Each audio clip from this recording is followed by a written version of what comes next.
Welcome to bLU Talks.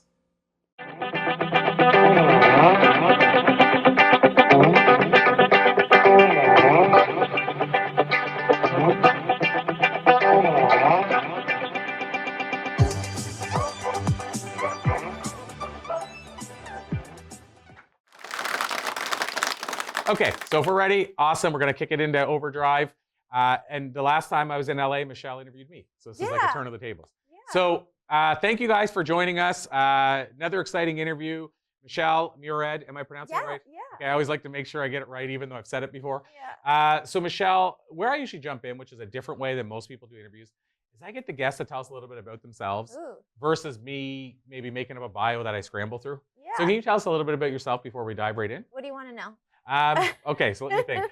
Well, how did you get into, like, were you born in LA and how did you get into Hollywood? No, I was not born in Los Angeles. I was born in Silver Spring, Maryland. And I knew at a very little age that the arts were calling my name, because every time I would spend time with friends, I'd be like, let's put on a show. Let's write a show. Let's direct a show. And they're like, you're insane. And then, you know, I would just basically do that in my basement growing up. And then I think, you know, I went to the University of Maryland for theater performance, and the more I studied theater, the more I hated theater. No offense to theater. But I knew that I wanted to perform, and I knew that I wanted to be, and I wasn't getting any acting parts. And then I was like, TV is calling me. TV is calling me. So I moved to Los Angeles, and TV was calling. Yeah. So one of the things you shared yesterday, and hopefully I can share it because you shared it just in a conversation. Yeah. But we were talking about reality TV. Ugh. And Sorry. You've already answered my question, okay? Sorry. You've answered my question. Sorry. But I was going to say, and I won't go into any detail, but Yeah. there was a reality TV thing going on in the studio yesterday. Yeah. And you shared that you're not a mega reality TV fan. I appreciate entertainment, and I appreciate the ability to create something almost out of nothing. So I appreciate that. But when it comes to integrity, and like, I'm all about, like, if it's not in alignment with me, it's not for me. It might be for a gazillion other people, which is why reality TV does so well. But like, I'm not about like pulling people's hair and like doing like the like, oh, she cheated with this guy, and like, it's just like, there's a certain level of like, it's kind of gross to me, but that's just me. Like, I like things that make me feel good and that I feel like happy to be working on and be part of. So yeah. Oh, I think that's a fair answer. And you've basically prefaced it by, this is just me. Yeah. I will say part of the other aspect of that is there's the other aspect of reality TV of how much is it actually reality. I mean, it's not. Like, so like the pulling of the hair, maybe that person, they love each, they're best friends. Yeah. And I can share this because he's no longer on the show, and he shared it in an interview publicly. But we had Dave Hester here last time, which I mentioned. He's the guy, and I know you don't know who that is, but some of the people here do, from Storage Wars. And he talked to it, like, Dave, I said, like, he's got 2 pugs. Aww. He's like a cuddly guy. And I'm like, how could you have been the villain on Storage Wars? And he openly said he knew when he showed up, somebody had to be. Aww. And he knew there was more traction. He knew more was going to happen for him being the villain. But what I'm getting at is that, I think, is also a testament to reality TV, is the fact that he said, I know I can be this character. Yeah. So, I mean, I think for some people, as you said, reality TV is crushing it still. Totally. We can dispute it. But I think for some people, the challenge is I don't see it as reality. Yeah, for me, it's just like, if it just doesn't, listen, one day I believe I'm my own like studios, almost kind of like Reese Witherspoon. I feel like I'm very much in alignment with like that and Tyler Perry, like, and creating like this empire. I do believe is going to happen, but like, and I believe there will be reality divisions of that, but I'm going to be a little more, I don't know, more in alignment for myself. You won't be managing that division. I will. I will. I think I will, but like, I mean, overseeing obviously, but like, I want it to be. I just can't. There's just like what you put out, like, goes out into the world, and like you have like all these people watching it, and I want it to be something that will make people feel good, and like, it's just, I don't know. To me, it's just an ick. Nick. Not all reality TV, No, I know. But like some reality TV. So that's good too, because then you cover yourself, because we don't know which reality TV you don't like. So I'm curious, for those that are watching, listening, that maybe either don't live right in LA or haven't been a part of the LA world and scene, how, because we hear all the stories, how tough is it to make it in LA? I mean, it's only as tough as you make it seem. It's definitely like, if you're waiting for somebody to give you opportunity, then you're like in the wrong place. No, I think like it works for some people, right? Like what's her face?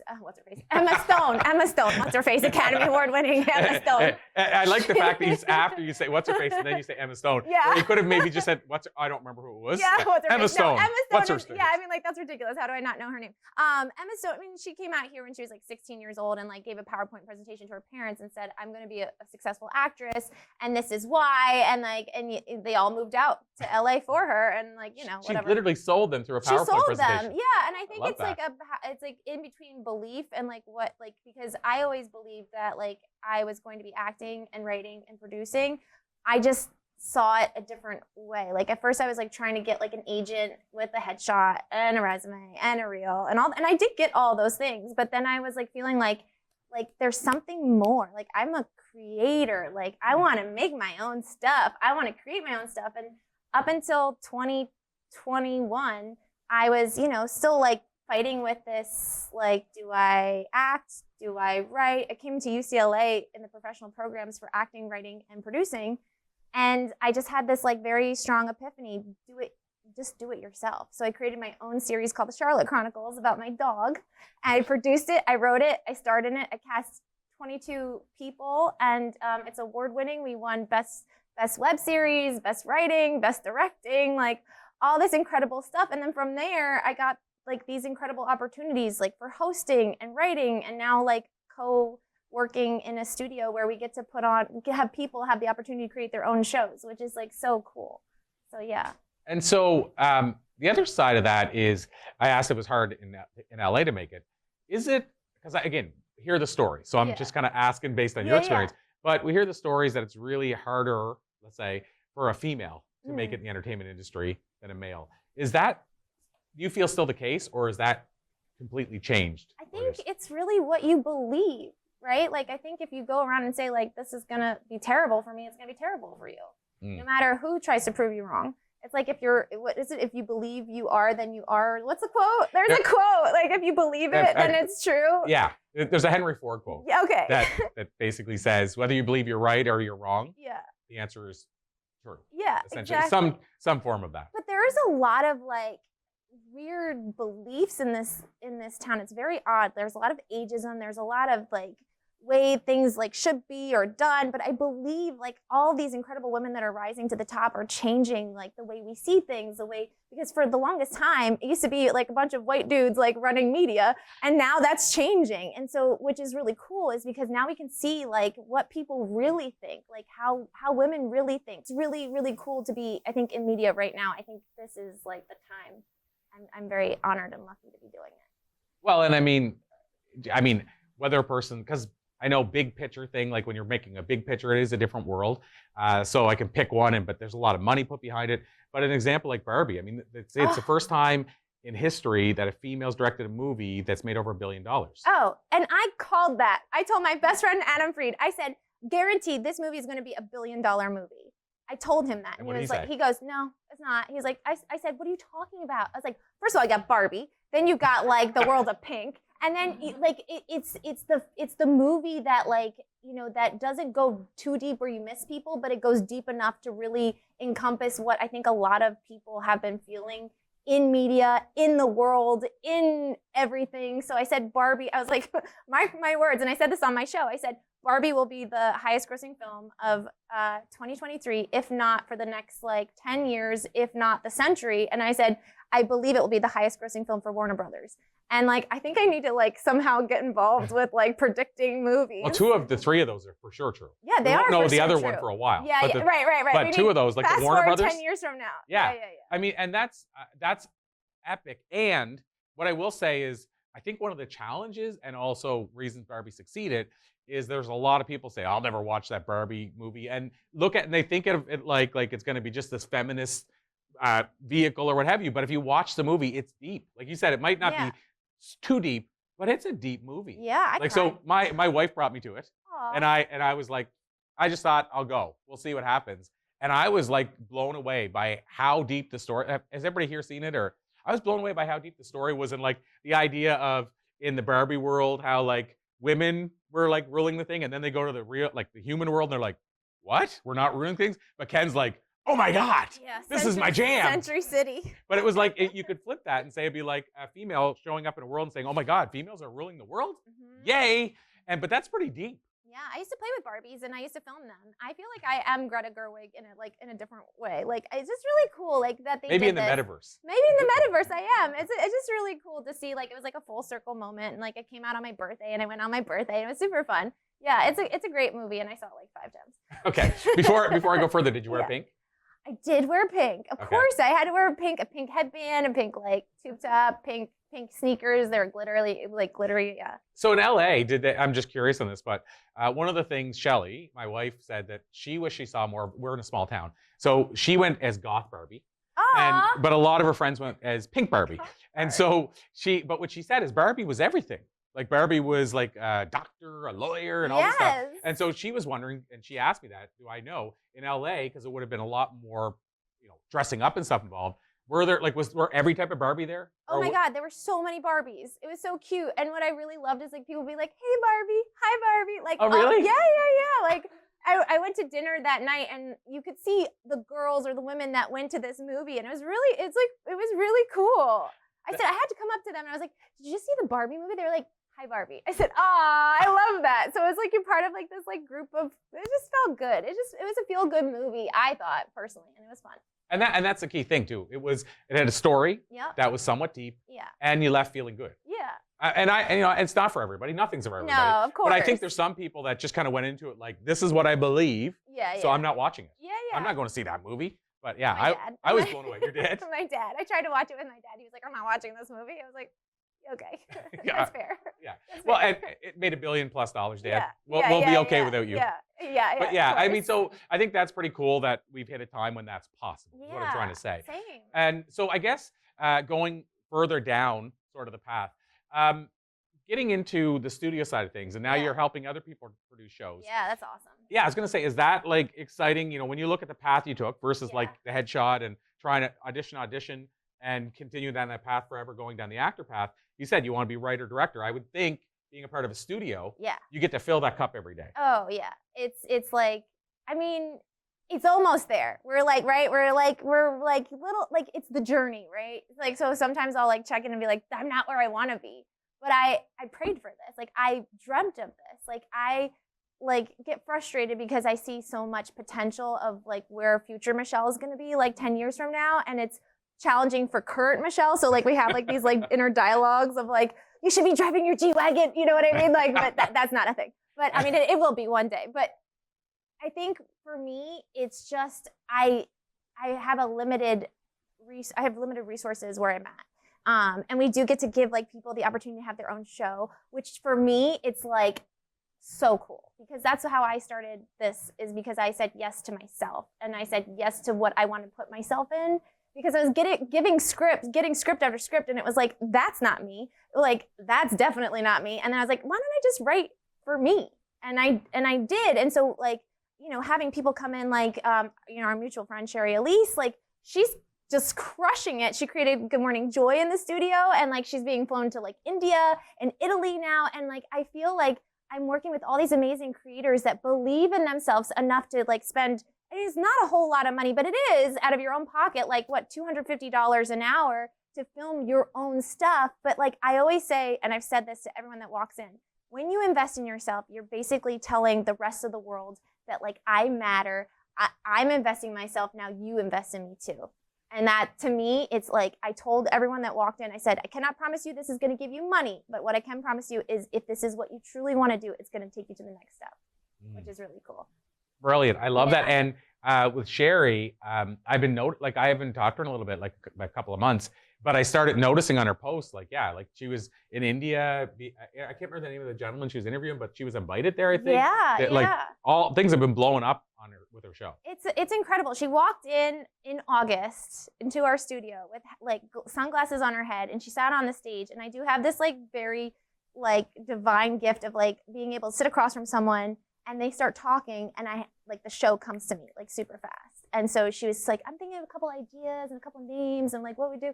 And she kept talking, and she gave me like a bunch of names, and I was like, And she said, Good Morning Joy. I was like, that's it. That's the one. And then like we started to like formulate it together. And then I gave her like the space to do it on her own and then just watch her flourish and grow. And it's been amazing to watch. I mean, it's so awesome that I think sometimes we forget that around us, all these amazing things are being created. Like, I think sometimes it's easy to forget how powerful that is, that somebody's in a studio creating creating the shows that are impacting the world. And I mean, I guess my question out of that would be, do you see that as being able to have an indirect and visible impact? Like one of the things when I bring speakers onto the stage and we get to be a part of that journey, I feel like I always say, like, I used to be the surfer who was saying, look at me, because I was the speaker. And now I feel like I'm the wave creator, trying to create waves for all these other surfers. But I feel that's what you're doing. Like, you're creating all this massive stuff, and you might never meet this person that Sherry impacts, but you're an indirect part of that, right? Yeah, no, I feel that. I like it's really cool because you just like, you're like the cheerleader or like the nanny or the babysitter or like the mom, and you're helping people cultivate what like they believe in. And luckily for me, most of the stuff that comes in the studio is in alignment with who I am and what I love. So I've been really lucky and fortunate to have that experience. So that brings up a good follow-up to that. Yes. What happens if, I'm not going to put you in the spot in this, I don't want you to fire a customer, but I'm just saying, what would happen, like, how do you view that if somebody came, and I know you and Andy even might have different alignment, different ideas. Oh my God. Okay, so here's my question. 1,000,000%. Okay, so here's my question. If somebody walked in and you and Andy both felt no, like, would you, are you guys we've turned people. We've turned. So I don't own the studio. Andy owns a studio, and it's in Brentwood Gardens. It's called Studio Place, where people can create their own show or podcast. And he is the money man. I am the content queen. So like whoever sits across from me and who wants my help, like we'll sit and we'll like co-create together. But like, he said the other day, he was like, well, I mean, I do own the studio. I was like, oh, okay, sir. Like, I got it. But I'm the other person that's in here working with you. And I actually said, there was one person that came in and I felt like they were very rude and very short with both of us. And I said, I will not be here when she comes back. I'll just let you know. And he goes, okay. And then we talked about it and we did politely say, we can't work with you anymore. I mean, I appreciate that. I like that because there's a lot of people that wouldn't do that. And I was just curious when you said it has to feel right. Yeah. And so the other side of that, that brings up a question around LA and Hollywood. Again, as you're on the outside looking in, you get this perspective of, there's maybe some of walk over somebody to get to something. My career, I'm going to put my head career ahead of yours. Does it have to be that way? Not at all. Meaning like you can succeed without that. 1,000,000,000%. We're in an abundant universe. Like if you ever go to the grocery store and you see all the like the fruit and like everything that's there, like there's never like, maybe a couple times there's no bananas, but like there's like all this fruit, right? There's all this fruit, and that's literally how the world works. There's so many opportunity and so much for everyone. And I think like if we come from an abundant mindset, like we'll all be okay. Like I think that like if you think from lack, you come from lack, and I feel like we're in alignment with this. It's that like you will get that back. You will get that back. I mean, I've been challenged on that a lot for my own personal beliefs, but I do believe in a very abundant universe and very abundant opportunities for everyone. You just have to believe in it. So as we wind down, I want to ask you, were you always this way? Meaning like, were you always the person that believed in abundance and believed in collaboration, or is this something you grew into? Yeah, my mom was a clinical psychologist. She passed a couple years ago, but she gave me like the most incredible like way of looking at the world. Like she was like fostering what I wanted to do. She was always like my champion. And I feel like not everyone has that, but I was the kid who was sitting in a car, and I remember like we were our friend of ours, mom, was like, oh my God, there's traffic every time I go down this road. And I was just like, well, maybe if you say there's like, it's free to get wherever I need to be, I'll be okay. And she was just like, what? Like this little 6-year-old talking to me like in the back of the seat. Although I will say getting here today I said it was a little nuts and crazy. And I was trying to check myself because I was like, stop going down that rabbit hole. And I'm like telling Heidi, I'm like, this is like a disaster. And then like the Uber guy like came to pick me up, and then he dropped me off right exactly where I was picked up because I was exactly where I needed to be, but I didn't know. So anyway, yes, I have always been that way, but I've been challenged with life and life, like, experiences. So Heidi, was that the same Uber driver that Louis had? Because he did the same. He drove him from here and here, went, all right, you're here. Yeah, that's what he did. And then when I got in the car, he was like, oh no, my Uber app's not working. I was like, are you kidding? And he was like, no rush. I was like, no, I'm like 10 minutes late. There's a rush. There's a rush. But I was like, how are you? Are we good? Anyway. So awesome. I love that. So last, I call it official question, yes, is the time machine question. So if you could jump into a time machine, go back and talk to a younger Michelle, and give her some life advice based on what you've learned in the years since, what do you think you might tell? Why did I think you were going to ask me that? That's so weird. I had that thought driving here. Wow. Yeah. You manifested the question then. Yeah. Younger Michelle still exists within me. Like, she's still here. Like, and I think that's like and I just got chills saying that. I know that's weird to say that too. But like, I think a lot of people miss the mark where they're like, what would you say to younger, future, older? We're all that right now. So like, I would say, keep doing what you're doing. Do what lights you up. I'm so excited to be sitting across from you talking in front of like all these cool people. Like, I love this. Like, and so I think just like keep doing what feels good and right to you, and have the courage to say no when things don't feel right. And like, just be like, because I think I grew up very like, you know, like a good girl, like wanting to people please and make sure everyone was okay. But sometimes you gotta just say no and just keep following what feels right to you. Stay in alignment. Alignment is my only assignment. I think Eric Bigger said that, but I don't think that's his quote. But anyway. That needs to be the name of your next book. You hear me say that a lot, but that's a great, alignment is my next assignment. Yeah. Oh, I love that. Yeah. So the last question I said, this is the official or unofficial. No, now I'm getting lost. This is too fun. I know. This. But I call it the unofficial question only because I ask everybody the same question. Okay. Not always with the time machine. This one for sure is, where can we learn more? So in other words, I want to give the opportunity for people watching, listening, for the hookup, studio place, or whatever else you're doing. Where would they find you? My Instagram, Michelle A. Murad, M-U-R-A-D as in doctor. And then there's Studio Place LA, which you can also find on my Instagram. And then, just follow me there. And I usually post like most of my adventures on Instagram. Amazing. Yeah. So Michelle, last question, to be continued. Last question, to be continued. Is that's a question, like in the sense, I didn't frame it in a question at all, by the way. Where can they see me next? What am I doing next? No. Well, yes, and I was going to say, to be continued, like a question, like next time. Yes. Are you open to doing another interview? Oh my God, I would love to. Okay, can I say one more thing? What's coming up? Oh, what's coming up? I wrote a show called Studio Place. It's a comedy series about what I'm currently doing. It's so funny. It's amazing. That's really cool. And it follows like the quirkiness of a studio, of a podcast studio, and who comes into the studio, who comes out of it. And it's like The Office, but like in a podcast studio. And we have an Emmy Award-winning female director already attached to it. And I'm really, really excited about that. And when's that? Like, Hollywood, can you ever say when it's launching? Meaning, like, we wrote the script. We wrote a mini-sode, so it's about 15 minutes long. But we had somebody walk into the studio the other day who said, "Oh my God, this is amazing!" And then I was like, "Yeah, I wrote a show about this that we're going to film." And he goes, "I just got back from FX, and they're looking for workplace comedies." And I was like, "Here you go." And I gave him the script. So we'll probably start filming shortly. If we do it independently, we're going to do it probably in May. But if we don't do that, we're going to be swooped up by somebody very soon. I love again, that seems quite LA to me.